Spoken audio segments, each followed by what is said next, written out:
Hello there. Happy 2025, everybody. I hope you all had a fantastic Christmas, a wonderful holiday, and enjoyed a good break. I can't believe it, but it's back to work for me tomorrow, and it feels like reality coming crashing down hard. So, new year, new me, question mark. I don't know about the rest of you, but we've had to think about our New Year's resolutions, and as usual, it's got to be the very stereotypical get out and exercise more, lose some weight, all of those good things. And that got me to thinking how many other people are doing the same, and therefore which stocks would be good ones to invest in along those themes. So join me for this week's episode while we discuss some New Year's resolutions, stocks.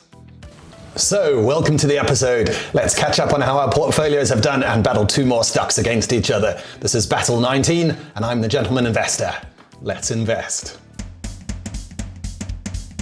As always, we're going to reveal who won last week's battle. We're going to check in on our portfolios, and we're going to battle two more stocks against each other. Without further delay, let's get underway.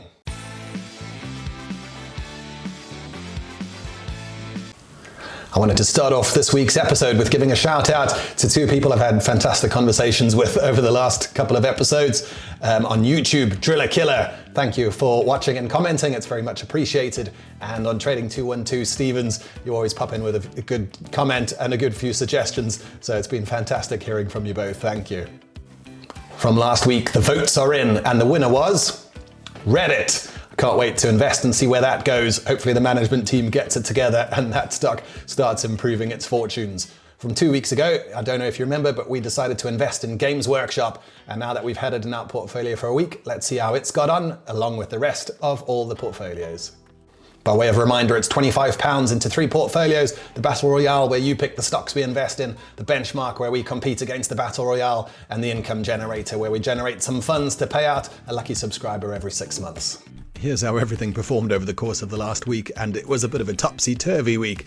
For once, the benchmark, the all-world index, matching the UK's, which is quite nice for the OCD among us to see a 0.8 matching the 0.8, but completely topsy-turvy because the Income Generator was the best performer, going up 0.9%. It's not often you see that, and it was bound to happen. The Battle Royale, for the first time in ages, underperforming absolutely everybody. We'll have a little look into why that was in a minute.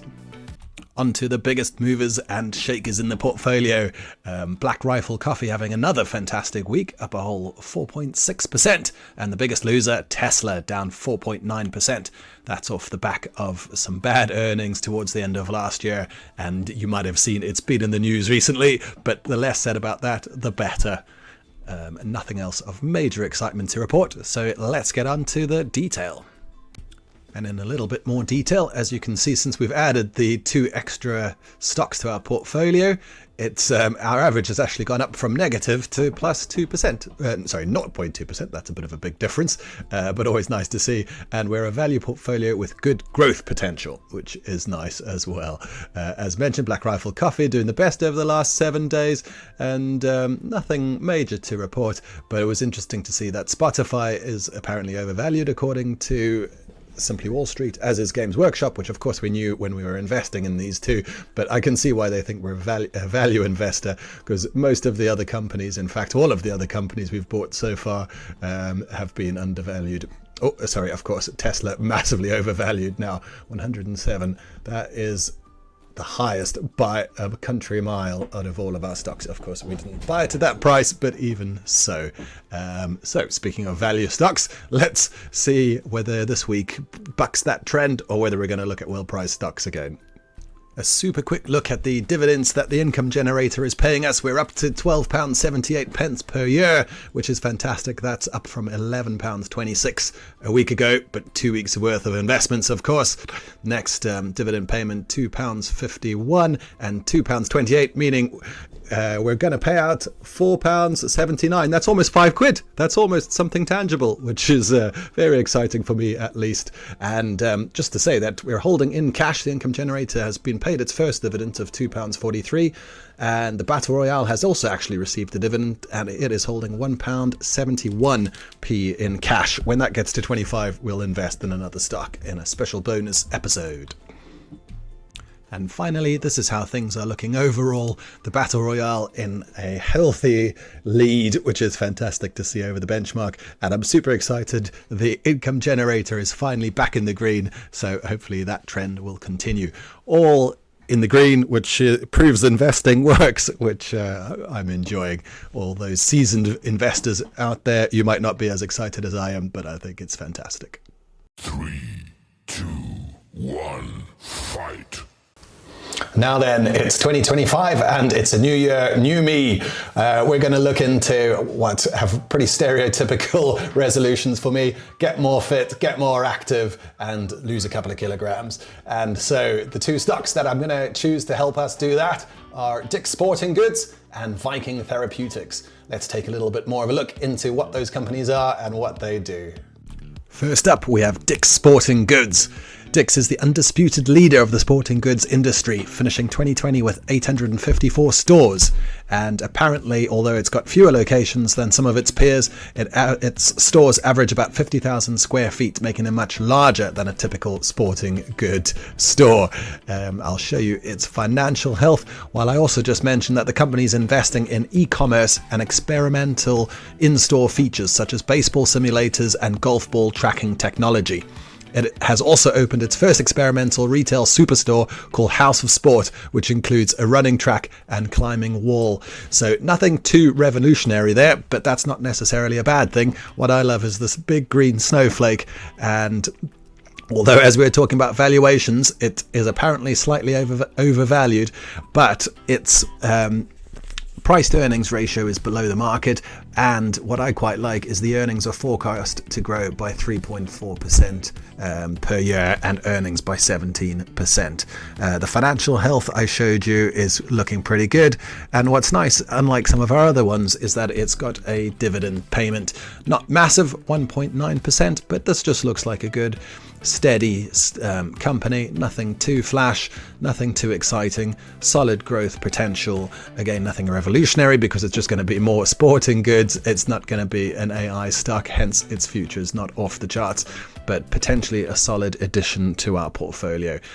Tell me what you think after we've discussed the next contender. Next up, we have Viking Therapeutics. Who are they? Well, they develop novel therapeutics for metabolic and endocrine disorders. Now, what on earth does that mean? I wasn't so sure. I had to keep reading. It's a clinical stage biopharmaceutical company which is focused on the development of novel first-in-class or best-in-class therapies for the treatment of metabolic and endocrine disorders. Now, what on earth is a metabolic and endocrine disorder? I had to carry on researching. Maybe you know more than I do, but I was struggling. These affect various aspects of health and well-being and can result from hormone imbalances, improper hormone responses, or dysfunction of the endocrine system. Examples include diabetes, thyroid disease, growth disorders, and obesity. And that is, of course, why this is one of the stocks on our list today. It's tackling health generally and also obesity. So our resolution, let's get fit and skinny. If we have a quick look at the stock, it's a bit of a different proposition altogether to Dick's Sporting Goods.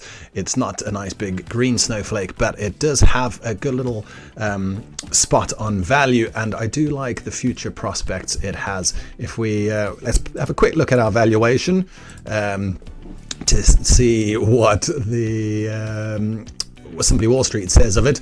It reckons it's 71.3% undervalued. So this is another one of our value plays, if we can put it that way.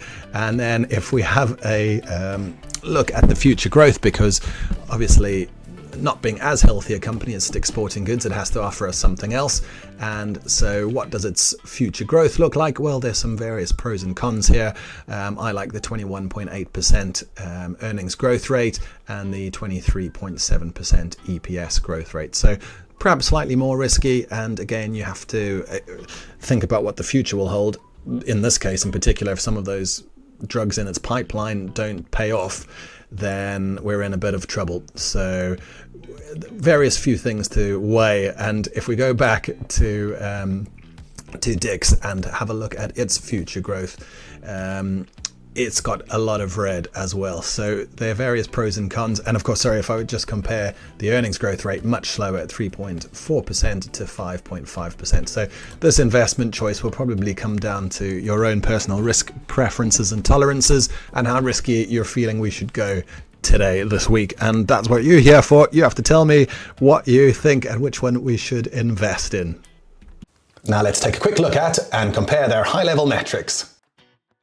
These are two very different companies. Dick's got a market cap of 18.6 billion compared to Viking's 4 billion, 4.7 to be precise. Viking has got a negative PE ratio, negative revenue, negative dividend yield, and a negative earnings per share, whereas Dick's has got $12 billion, almost $13 billion worth of revenue, pays a nice dividend yield, got a very healthy EPS of 12%, of 12.72, and a PE ratio of 15 versus a PE ratio of negative almost 50. So very, very different companies. If you have a quick look at their charts over the last 3 years, Dick's slow and steady growth, whereas Viking Therapeutics had a nice big jump towards the early part of last year, 2024, and subsequently slowly started dropping off. But of course, it's a less cyclical company, and if any of those drugs do start paying off, we should expect to see some big jumps. So I'm a little bit torn, to be honest. One's a bit of a punt and a hope for big things, and if one of those drugs come through, then it could go through the roof, to the moon. But is it the sensible option? Probably not. So are we going to be boring or exciting? Let's find out. So there you have it. Who do you think won that battle? Which of the two do you think we should invest in? And did I miss any? Were there any other 25 New Year's resolution companies that you think we should be investing in instead? I'd love to hear from you in the comments, please. But my suggestion and the winner of this week's battle is... Thank you so much for watching. I really appreciate you being here. I hope you have a fantastic first working week back of the year. If you're still on leave, I'm very jealous. Well done you. Enjoy the last little bit, and we'll see you all in the second week of January. Goodbye.